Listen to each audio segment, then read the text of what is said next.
দারুল উলুম ফরজানি রেজা মাদ্রাসায় দারুল কিরাতে বিদায়ী অনুষ্ঠান ও ইফতার মেহফিল অনুষ্ঠিত।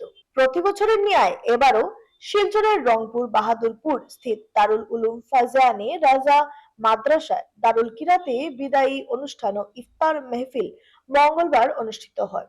অনুষ্ঠানে সভাপতিত্ব করেন মাদ্রাসার প্রধান শিক্ষক হযরত মাওলানা গুল আহমেদ আল কাদরি।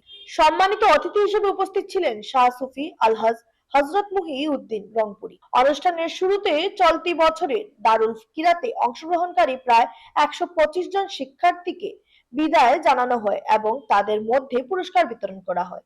এ সময় শিক্ষার্থীরাও তাদের প্রশিক্ষকদের উপহার প্রদান করে সম্মাননা জানান। পরে মিলাদ মেহফিল অনুষ্ঠিত হয় এবং বিশ্ব শান্তি ও মুসলিম উম্মাহর কল্যাণ কামনায় দোয়া পরিচালনা করেন শাহ সুফি মুহিউদ্দিন রংপুরী। দারুল কিরাতের প্রধান কারী হিসেবে দায়িত্ব পালন করেন মাওলানা মুফতি আনোয়ার হোসেন কাদরী।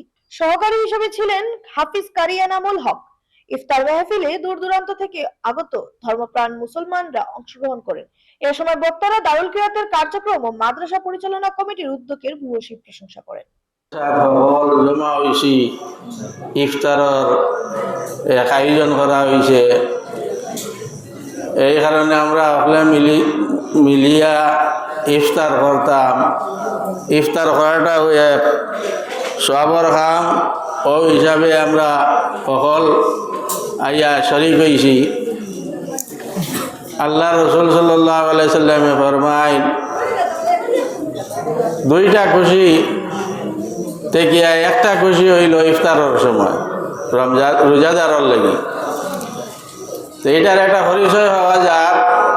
চতুর্দিকে দেখি আমরা মেহমান হল, দাওয়াতি হল আইদ্রা ফয়জান রাজার মাদ্রাসার আল্লাহ তাবারক ওয়া তাআলা আজগুর আমরা ইফতার ডে কবুল ফরমাক।